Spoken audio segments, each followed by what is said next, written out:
I have to say that the Archbishop, Bishop Fulton J. Sheen, I thought that he was infallible at one point. But I prayed to him because I had a cold 2 days ago, and I figured during the night it would disappear.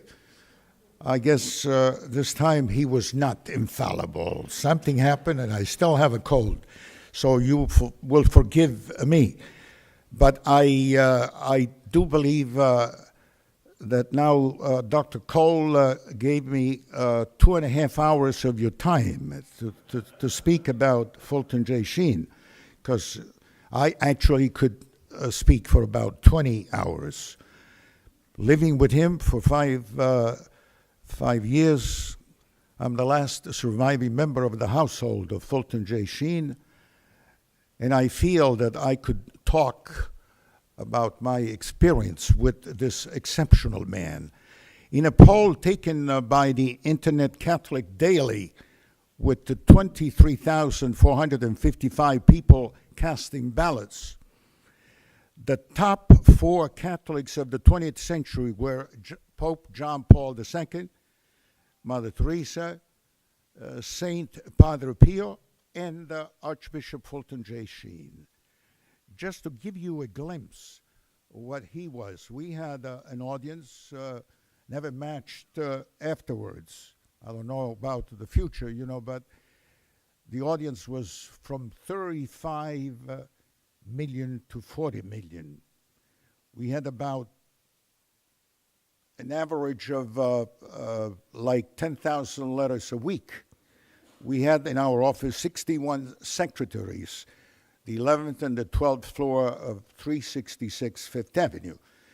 Even though the bishop and I, together with a wonderful man by the name of Frederick, who was our cook, with only the 3 of us in that place, 109 East 38th Street. Frederick was a wonderful, wonderful chef, actually. He had left the service of Billy Rose to come and serve the bishop. Just think about it. All our guests, many guests that came, were really mesmerized by what he could cook. The only thing that he could not cook was Italian food. That bothered me. One day I remember the bishop was out for lunch, and I was the only one. So he served a steak to me. And then after the steak, he comes out. Here's the surprise. I can still see him. Comes down with some kind of a dish. I looked at the dish. It looked like real glue in the true sense of the word with ketchup. Just think of it. So thank God I saved myself by saying, Frederick, thank you so much. But usually we eat pasta before the steak. So that really, I was really saved that particular day. But it was an incredible experience for me to be with this man, especially during the council. As you do know, we had the Second Vatican Council, started on the 11th of October, 1962, and we finished on the 8th of December. Just yesterday was the anniversary of the end of the council in 1965. But during this council, many things were done simply because of the great intellect of Fulton J. Sheen. We prepared some of the special, like, take for instance, one of the great documents was on the missions. Another one that he was part of it was on the laity. Another one, he was very active on religious freedom. All these things were part of our lives during the council. But I do have to share with you something so incredibly wonderful.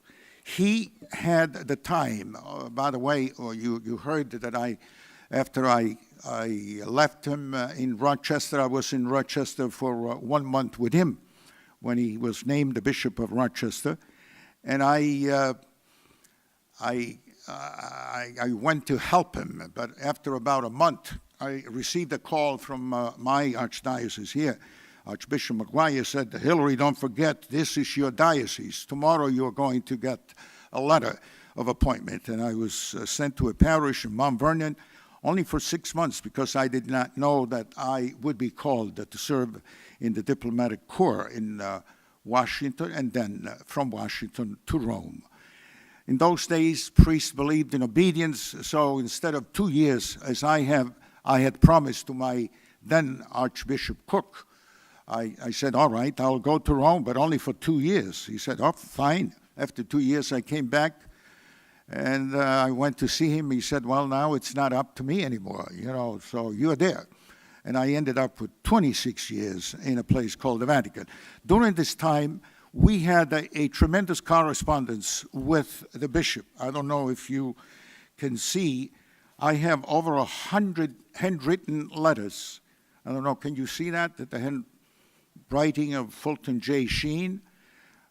And in these letters, you have the history of the post-conciliar church in the United States. Over 100 letters that I have handwritten, in which he was opening his heart to me.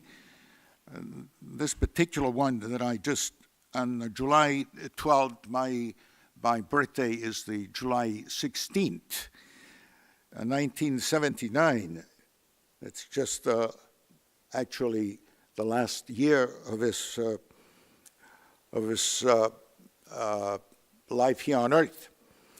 He writes, my dear Monsignor, the world is better because you were born in it, and my own life was enriched spiritually by it.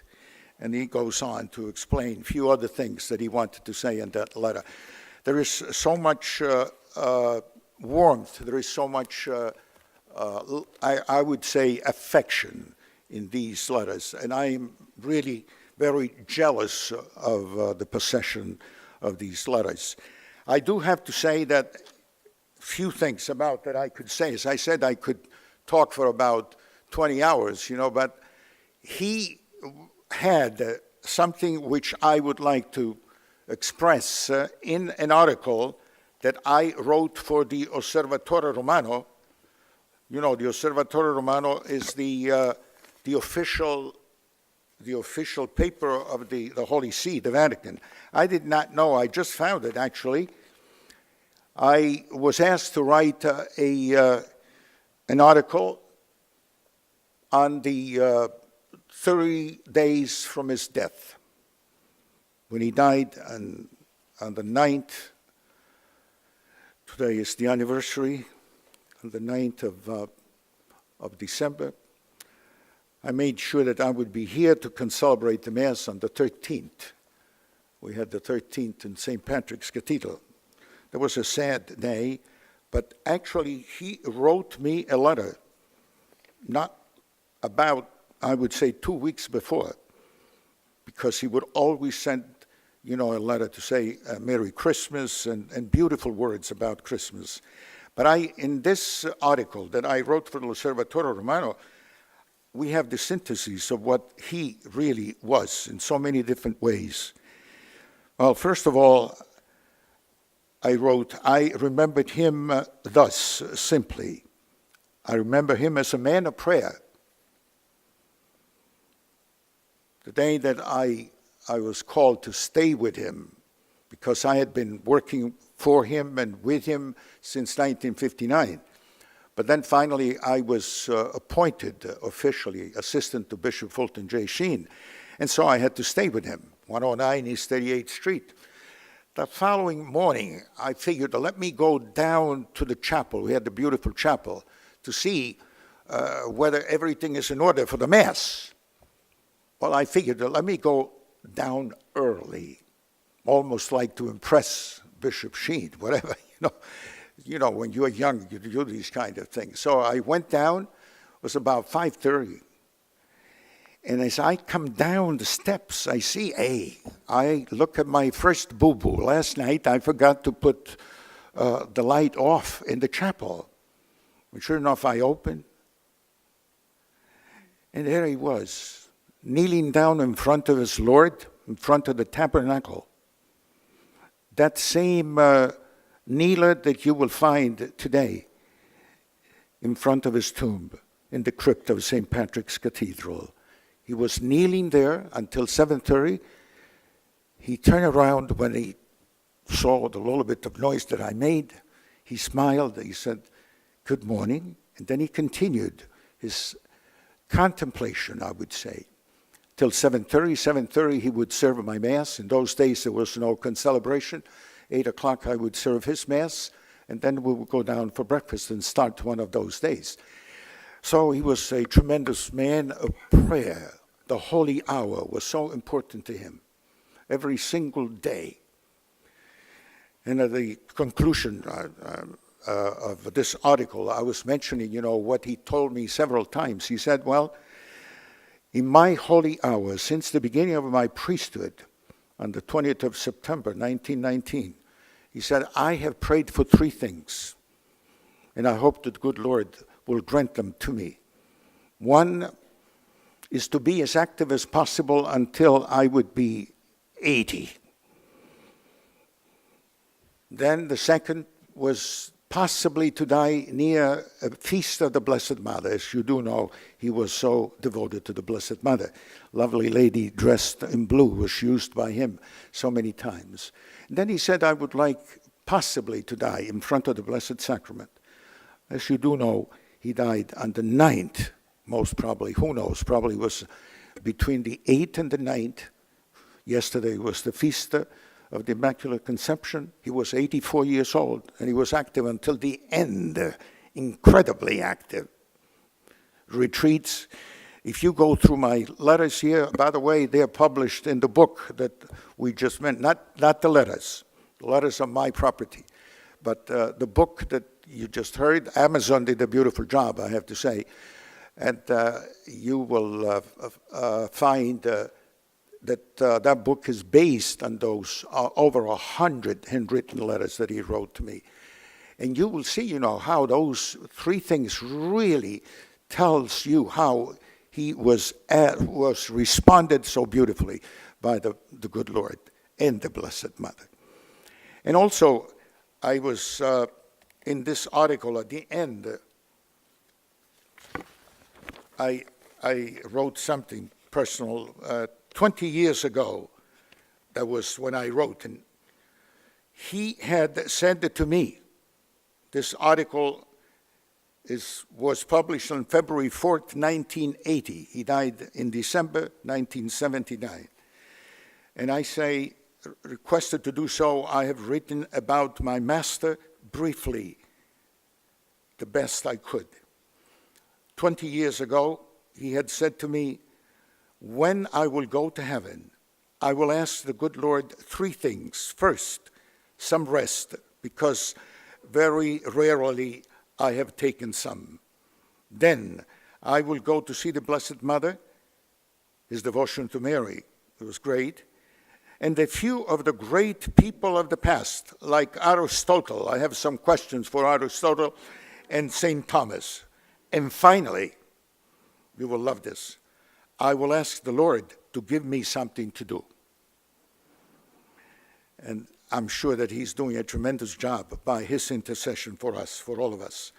Thus, I see him today, a month from his death, blessed at the feet of his lovely lady dressed in blue, asking once more that through his words, his writings, his example, this, our world, may become a better world. My dear friends, as I said, I could go on and on and on to tell you about Bishop Sheen, but I'm allowed only a short. On January 25th, 1979, while speaking at the National Prayer Breakfast in Washington, D.C., he began by saying in great humility, the president was there naturally, President Carter and his wife. He said, Mr. President, you are a sinner. Mrs. Carter, you are a sinner. I am a sinner.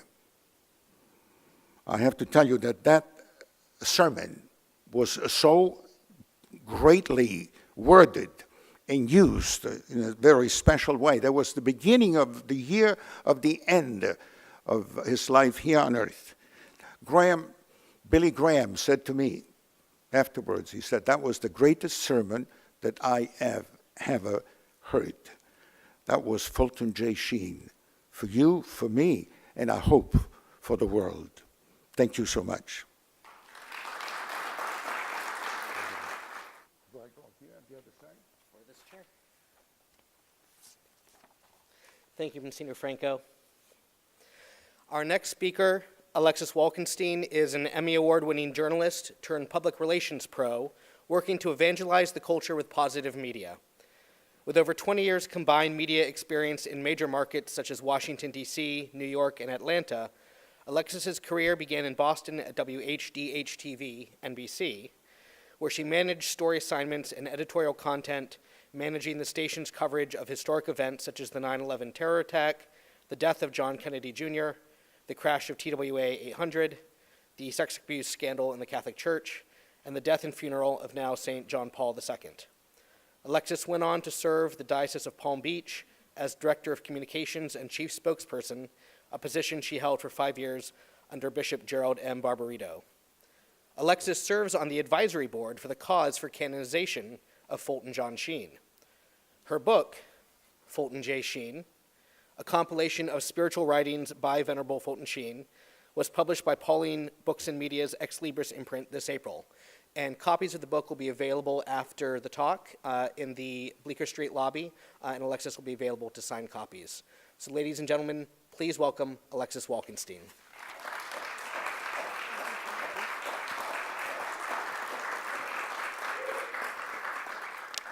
Good afternoon. I have a little laryngitis because anytime you do something for Fulton Sheen, the enemy wants to shut you down, but I'm going to power through. It is remarkable to be at the Sheen Center talking about Bishop Sheen because my journey with him as a spiritual daughter of Bishop Sheen began only 10 years ago, exactly to this month. I'm a daughter of the spirituality of Pope John Paul II. I was only 5 years old when Bishop Sheen died. So who am I that I would have any kind of purview on Bishop Sheen? Well, because the saints and the saints in the making want to be our friends. And Fulton Sheen is truly a saint for our time. I was on my way to leave my mainstream TV career to work for the Catholic Church, and I had covered the sex abuse scandal in Boston as its epicenter. And as you know, when the beginning of the shockwaves of that scandal emerged, it was dramatic and traumatic for the church and the lay faithful. And I wanted for my communications acumen to be used for a greater purpose, and not just for the darkness in the world, but to really be used in service to the church. And so when I was on my way to work for Bishop Barbarito in Palm Beach, I wanted to mark this transition with a spiritual work, and I wandered into a local Catholic bookstore, ironically the Daughters of St. Paul, the publishers of my book, and I plucked 3 to Get Married by Bishop Sheen. I only knew Bishop Sheen historically and through the recollection of my parents who did grow up watching him on television weekly. As an Emmy Award-winning journalist, I was enamored with the fact that he also won an Emmy, and he was helping me to bridge the transition between a mainstream career in news and a more direct evangelization in the church. But I was really struck by Bishop Sheen's pastoral care and teaching on marriage, because as a single woman, I wanted to be married, and I wanted a sacramental marriage, a holy marriage, but I wasn't seeing anything like that in the world around me, in the secular world. I threw the book in my car, and I never read it for 2 years. I was very caught up in my job when I started in Florida with more scandal. And it wasn't until I had an emergency sale of the car, when I had to take everything out of one trunk and put it in another, that 3 to Get Married slid from the back of the trunk and became almost illuminated. And I heard God say, you cannot have the vocation to marriage without preparing. So I began to read Fulton Sheen's work, 3 to Get Married. And it really moved me and helped me in many ways to wait for the thing that God wanted to do. Not how I would do it, but how God would do it. And at that time, working in the diocese amid crisis communications, a financial embezzlement scandal as big as the sex abuse scandal, I began to ask Bishop Sheen, not knowing that he was on track for sainthood, but I began to ask him to intercede for this important work that I had to do for the bishop, that I would speak well for him and not misstep, that my bishop would not shrink back from evangelization because of all of the things that threatened the church, but that he would lean in to use the media for good. And I saw Bishop Sheen helping me in little ways. But then there was a really monumental experience that happened that crystallized everything for me. And it was exactly this month, a decade ago, hard to believe, 10 years ago. My Aunt Penny had a brand new white minivan, and she wanted to break it in. So we took a girls' road trip from Boston to New York to see the Rockettes, to have a Christmas weekend of shopping, and for those of us that had faith, a trip to St. Patrick's Cathedral. Now, mind you, my blossoming friendship with Bishop Sheen, I didn't know that he was a saint in the making. I just thought, dead holy bishop, he can help me. I didn't know. I felt like I was pretty savvy with information, being a journalist and being a communications director. I had no idea that there was a cause for his canonization. So my mother and my aunt and I were at St. Patrick's for daily mass, and after the mass, we lingered to show my aunt the side altar. She had not been to St. Patrick's before. And when we got behind the main altar, my mother and my aunt were kneeling down, and I said, I'll kneel down next to them to unite my prayers. And on my kneeler was the prayer for the canonization of then servant of God, Fulton J. Sheen. And I was dumbstruck because I didn't know he was on track for sainthood, and it made all of my prayers in these moments even more meaningful. And then I realized he's buried in the crypt. So I asked the security guard if he would let me in, let us in. And he kind of gave me a little New York attitude, and I said, is Bishop Sheen buried in the crypt? And he said, yeah. And I said, well, can we go in? And it was like this whole back and forth. So I said, please, I really want to get inside the crypt. I want to bring my prayers right close to him. So he said, hold on, I'll get the sacristan. So the sacristan was older than God, with keys around his neck that dragged him down to the floor. And he said, who works for Bishop Barbarito? And I said, I do. And he said, if the three of you wait till the next mass, I'll take the three of you inside the crypt. We were so excited that this monumental moment of grace, it was a point of grace in my life that really changed my life forever. And when we went inside the crypt, we all had our individual prayers. We were silent. And I had 5 impossible intentions, 3 for other people, 2 for myself. They were impossible. And I didn't go in the crypt thinking of these 5 things. It just rolled off of my spontaneous prayer. And at the end of my prayer, I said to Bishop Sheen, if you help me with Jesus, with these intentions, I will promote you. And then I was like, started laughing when we came out of the crypt, and my mother was saying, like, what's so funny about this? And I said, I just told the bishop that I'd promote him, but he's already famous, so it's kind of a win-win. But what was about to happen next really dropped the mic. We got out onto Fifth Avenue, in the hustle and bustle of New York, to meet up with the rest of our family. So I turned on my phone, and I had an email from a priest that I never met before. And the email went like this. Dear Alexis, my name is Father Stanley Deptula.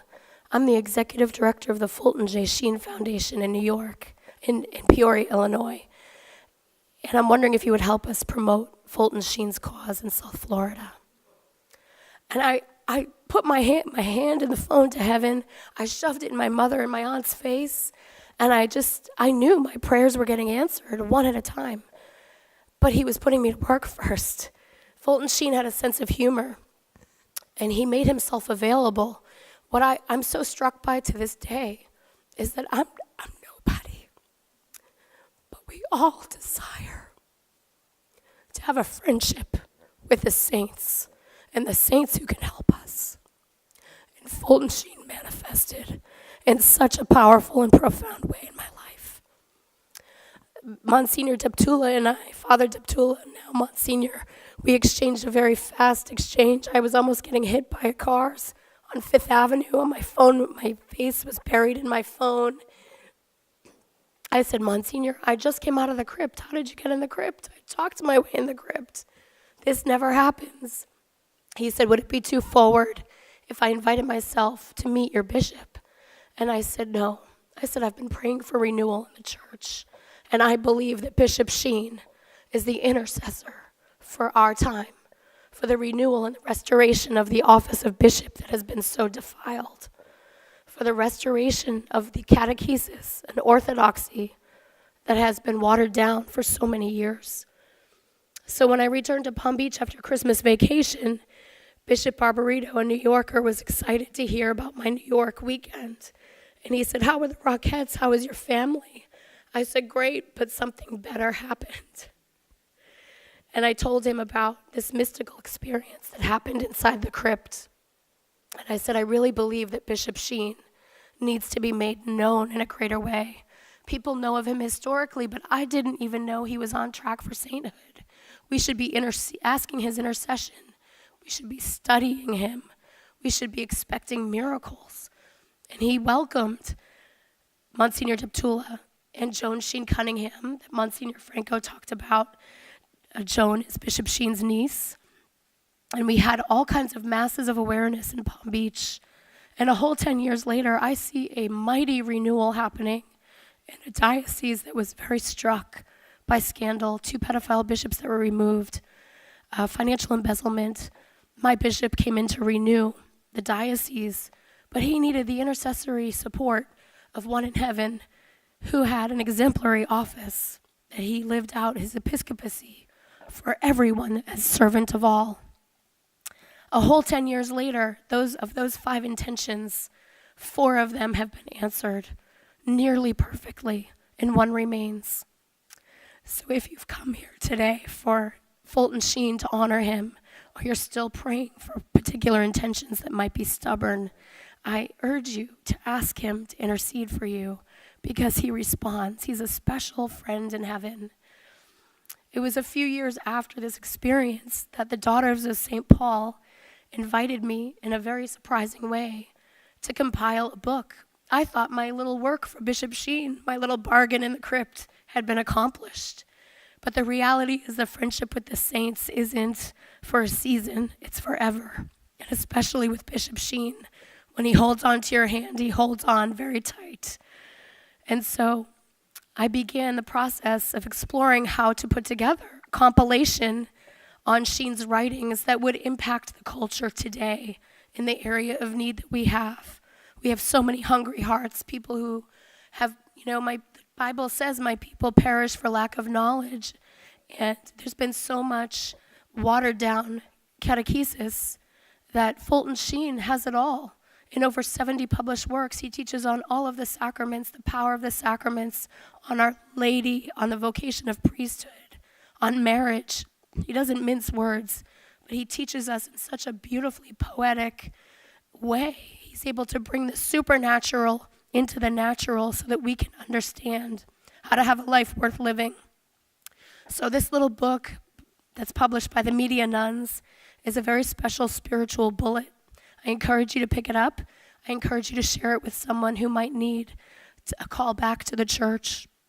It's broken into 5 sections on the mystery of God, how God pursues a soul, on human freedom. So much of our culture struggles to say that we can do anything that we want. And Bishop Sheen talks to us about the exchange of one will for another will, the divine will of God.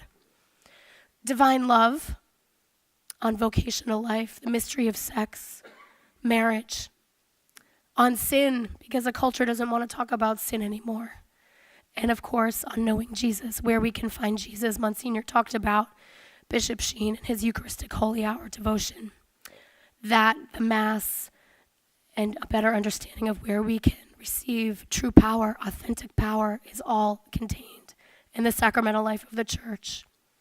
So I was praying as I was doing this book, Lord, why the media nuns? What is it? Why are the media nuns publishing this book and not another publishing group? And I got my answer as I was on book tour this year. I was staying with some nuns in their house in Northern California, and one of the older sisters from the Bronx was stationed in New York, and she told me that it was very special to know that this book was being published by the media nuns, because Bishop Sheen often did his holy hour with them in Manhattan, and he had his own key to their chapel. So of course it would be like Bishop Sheen to make good use of the media nuns whose apostolate is to use every means of communication to convey the gospel. So please pray for them. And again, like Monsignor, I could say so many things about the miracles that Fulton Sheen is doing. He is answering prayers for the church right now. I was so unhappy with myself and my own delays with getting the book done, but God knew when to produce this book. It came out this year, just a few months before the second wave of the sex abuse scandal that began to become like a tidal wave for many of us. And I believe that it's heaven's answer to us in the orthodoxy and in the joy of living a life of Christ, of living a life worth living in the sacramental life of the church that Fulton Sheen so beautifully helps us to embrace. And so with that, let's ask him to intercede for the church today. He truly is a saint for now. He's a saint for marriage. He's a saint for priests. And he's a saint for the impossible. So many other things that he does other than media and intercession for people in media. He has converted so many people through his intercession. He has healed drug addicts. He has gotten real estate deals. He has done every number of things. There's nothing that Fulton Sheen will not help with, because he was that kind of a man on the earth. And so many of his friends and family have told me about that quality in him. So I have every confidence, especially this day, that whatever you're asking for through Bishop Sheen's intercession, you will have it. Thank you.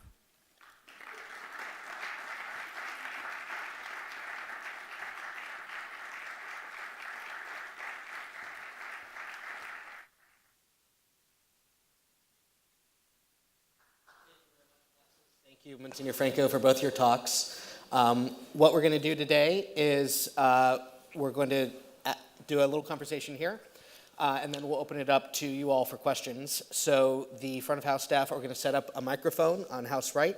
So as you think of a question, feel free to go ahead and stand up and make your way to the queue, and then we'll take your questions at the end.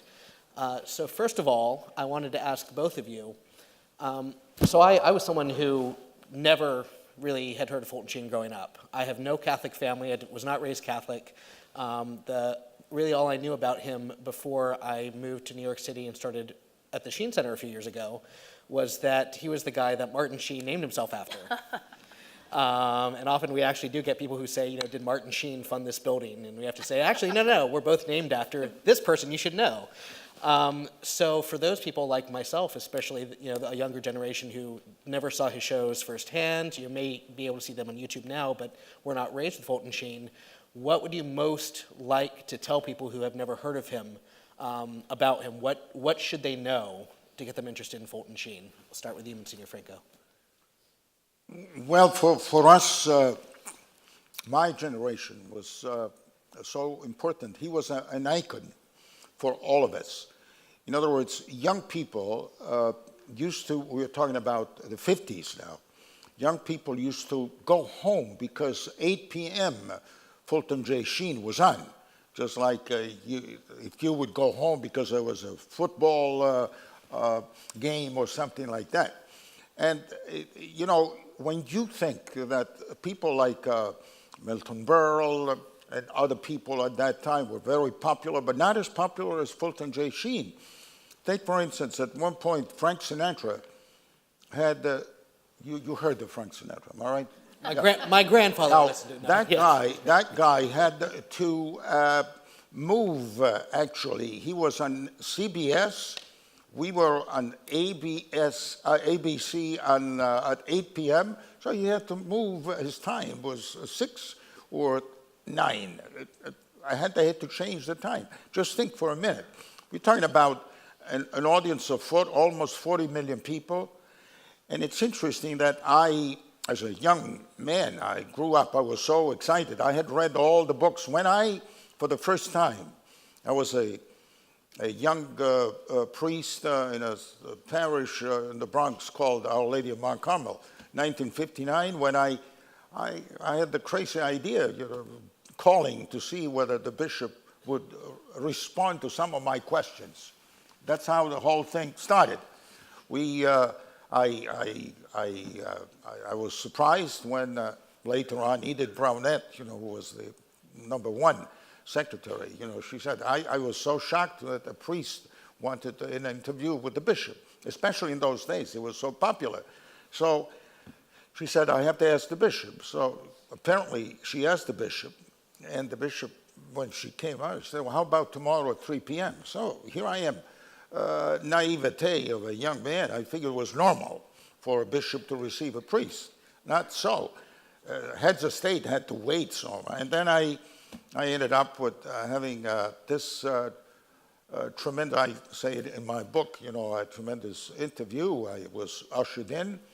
He got up and said, yes, Father, and we sat down, and he was actually looking at me while I had Communism and Conscience of the West, some of his books that really mesmerized me.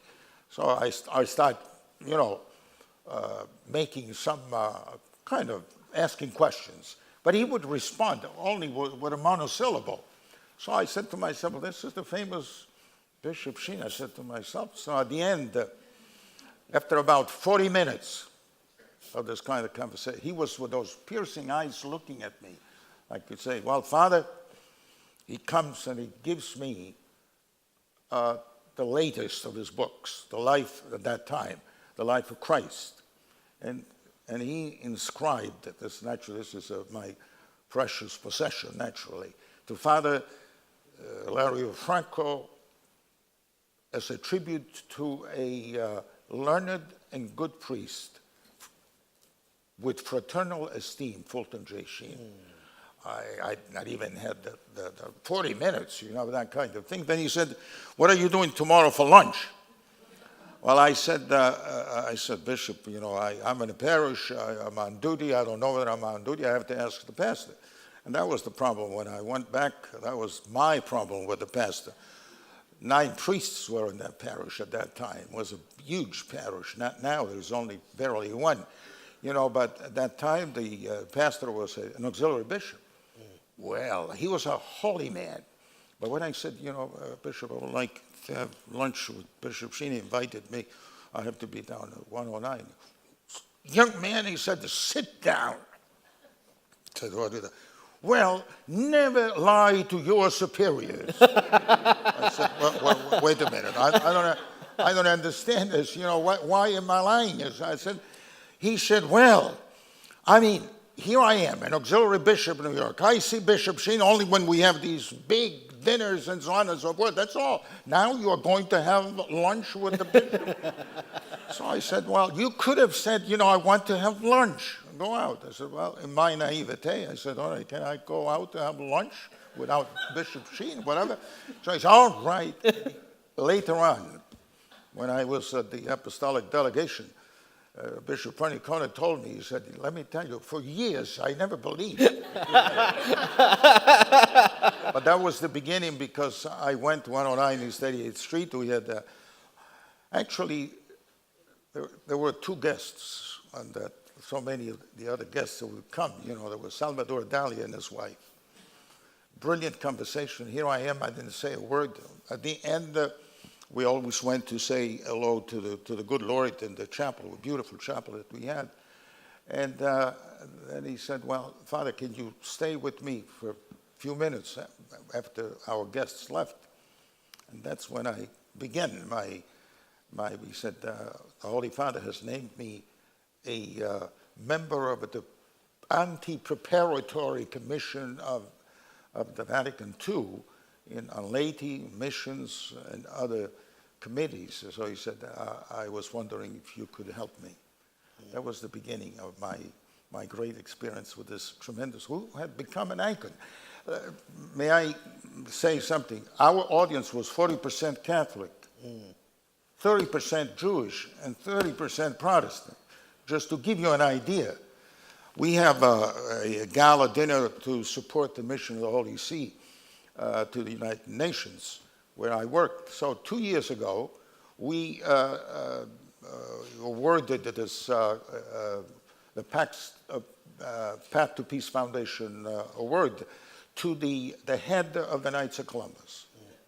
And in giving the award, I said, you know, I want to thank you because you were the first sponsors of the Catholic Hour on radio for Bishop Sheen. That's all I said. During the dinner, this wonderful gentleman comes up and he says, you know, Monsignor, you brought tears to my eyes. I said only 2 words. I said, why? Because you mentioned Bishop Sheen. When I was 14, we were in the same building. My father had an office in the same building, 366 Fifth Avenue. And I see myself, I had listened to Bishop Sheen. He was my icon, 14 years old. I'm in the elevator with the bishop. And you, by the way, Monsignor, you had a lot of hair. Okay, whatever. Just to make a long story short, he said, we came down and he spent time with me. Me, he said, a Jewish boy of the Jewish faith. That goes to show you, even now, I was in Africa in 1997 in preparation.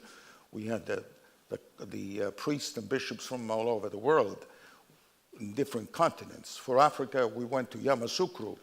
You have no idea how many of the young priests, when they found out that I had been with Bishop Sheen, they wanted tapes, they wanted books, and so on and so forth. This man is unique. He was a prophet. I didn't have time. As I said, I needed 20 hours. But to tell you the knowledge and the prophet, whatever we discussed at table every single day was something that eventually would become part of the council later on, and he was a prophet. And so it's a unique experience. That man actually put Catholicism on the map in the United States of America. Up until that time, that's right. Up until that time, we were considered to be pariah. But after Fulton J. Sheen, if we would have Fulton J. Sheen now on television, a lot of things would be different. Thank you.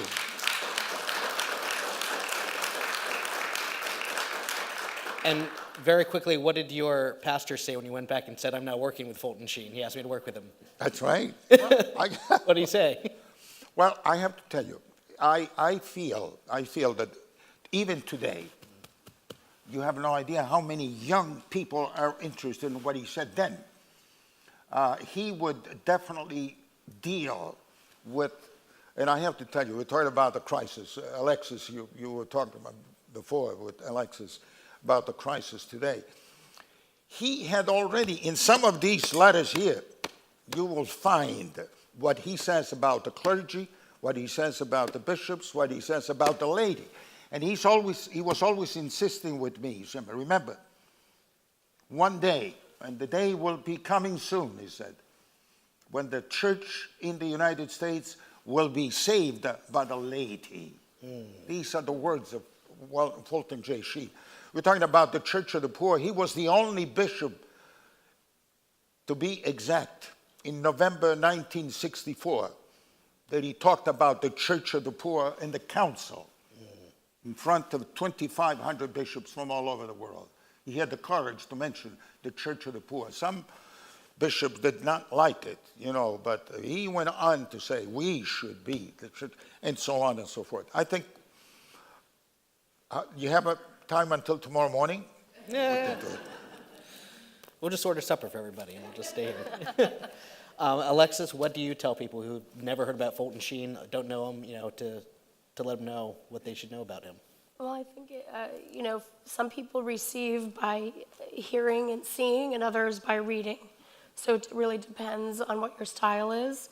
I loved, going back to all the YouTubes and the Life Was Worth Living. And people today, millennials, are all over the internet. So that's a quick, easy way for them to discover him. But I would say not to avoid the richness of his profound writing. I mean, he has over 70 published works on everything. And he truly is a prophet, and he truly, he informs consciences. He's still informing them. And that's what we need in the church today, is to have informed consciences so that we're able to avoid sin and to truly step into the grace of where God is calling us to live our path, our vocational path. And I think that is the fundamental thing that I encourage people who don't know of him, is that he's an encourager for you to understand who you are as a son or daughter of God, that you are called to a particular plan for a life worth living. There's a purpose for your life, whether it's priesthood, religious life, or for marriage, that it's unique and specific to you. And as you read the teaching of the church through Fulton Sheen, people truly understand better how. Get married, yes, right? correct. Free to get married.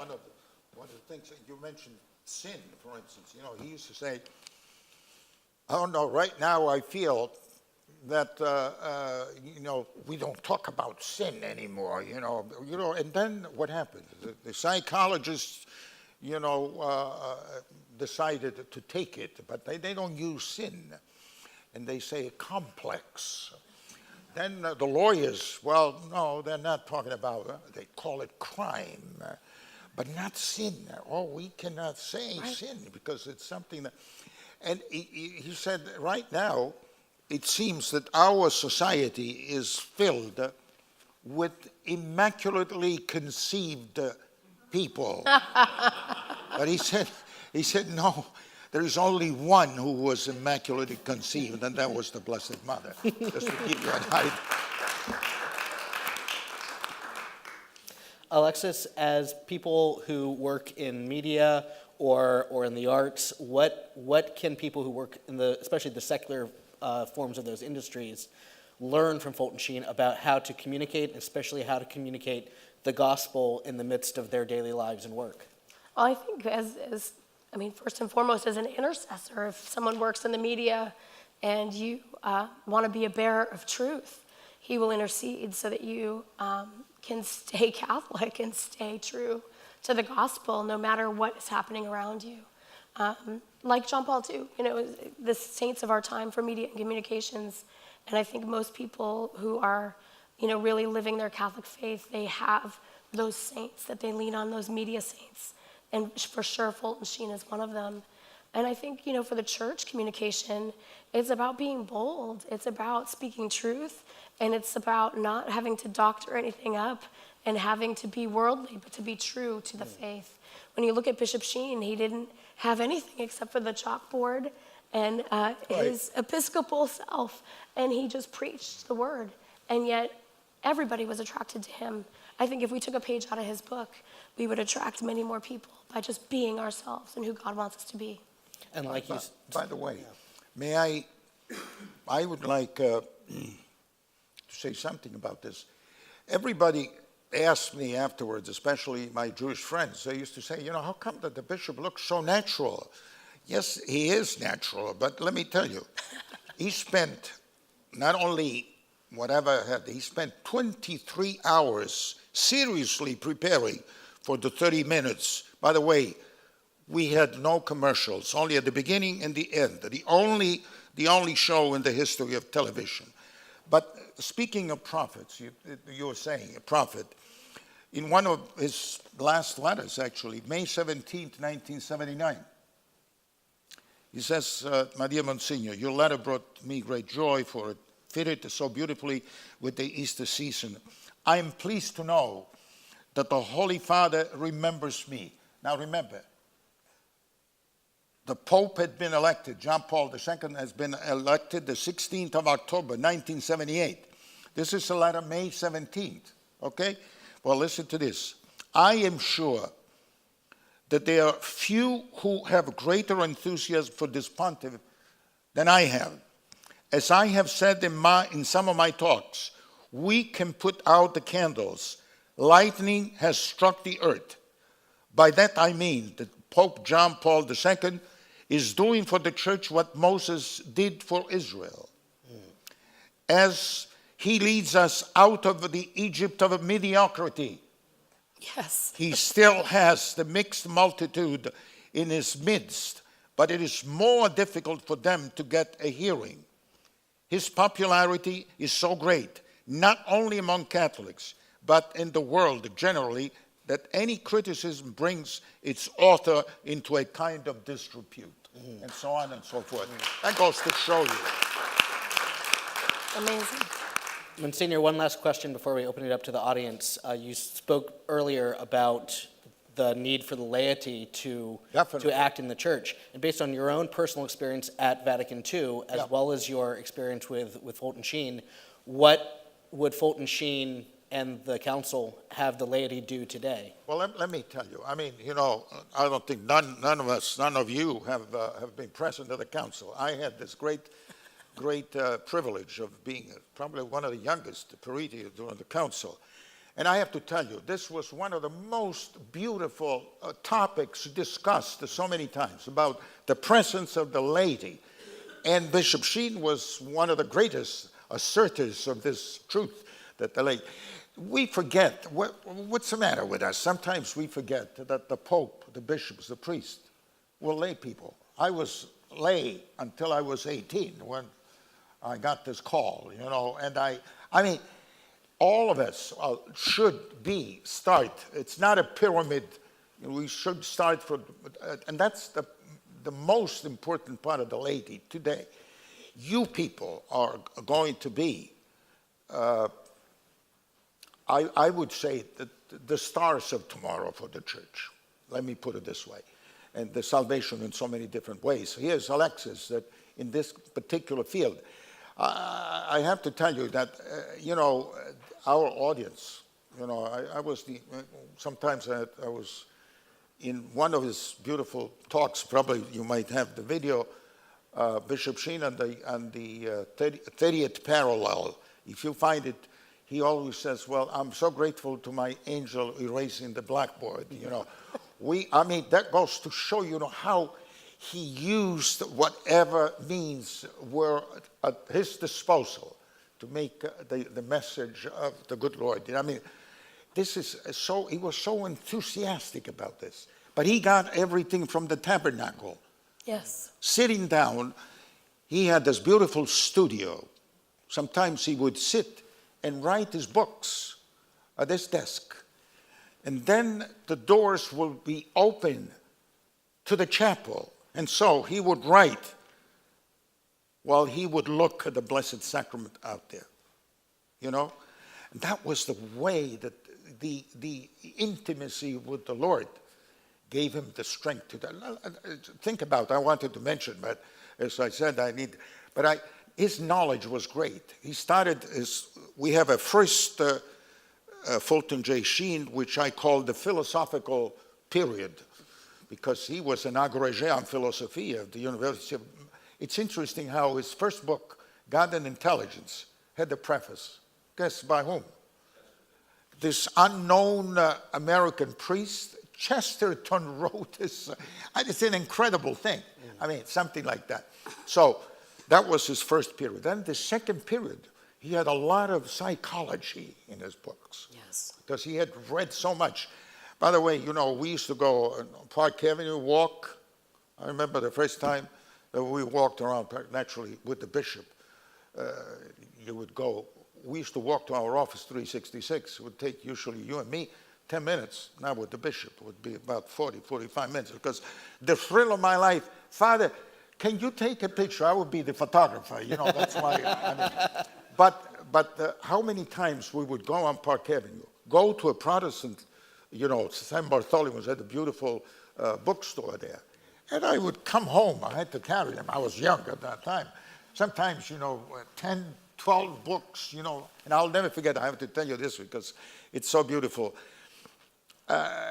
When we got home that night, it was 10 o'clock at night, so we went. And by the way, every time I can still see him on the first,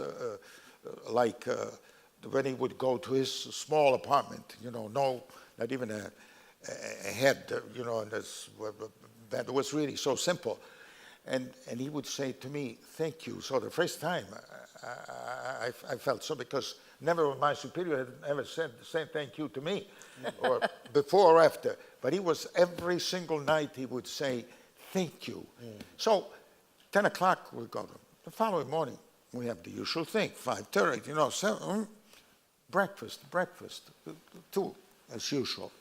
But we used to have some, the founder of IBM sometimes used to come for Mass, who was a convert.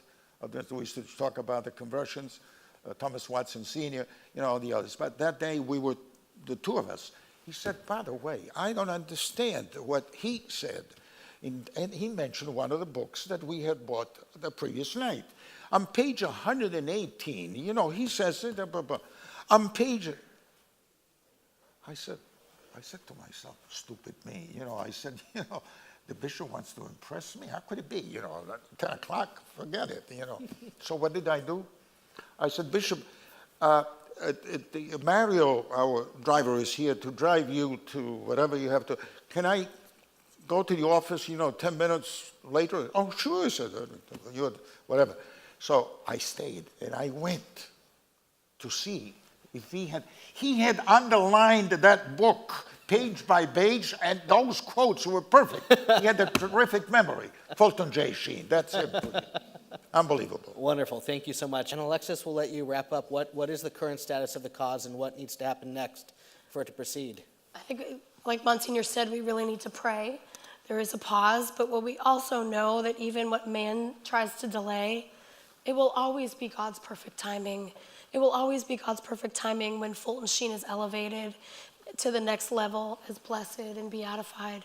It'll be a time when the church is really on her knees and in need of this intercession and really rife to receive a greater awareness of who he is. So I think we're in that moment now. So who knows what God has in store for that timing. Thank you.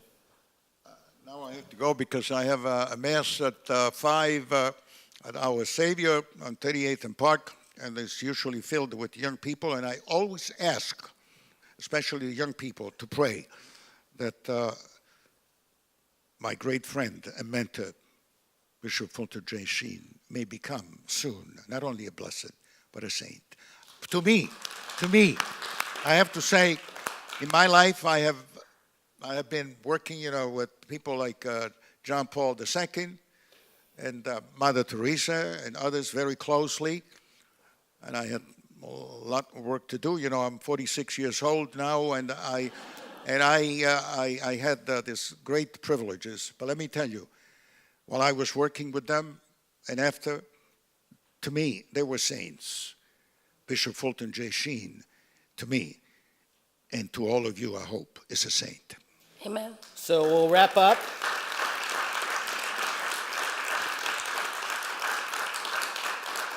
We'll wrap up by asking that we may all preach the gospel with wisdom and charity, and to that end, Venerable Fulton Sheen, pray for us.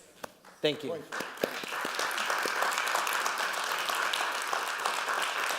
Now,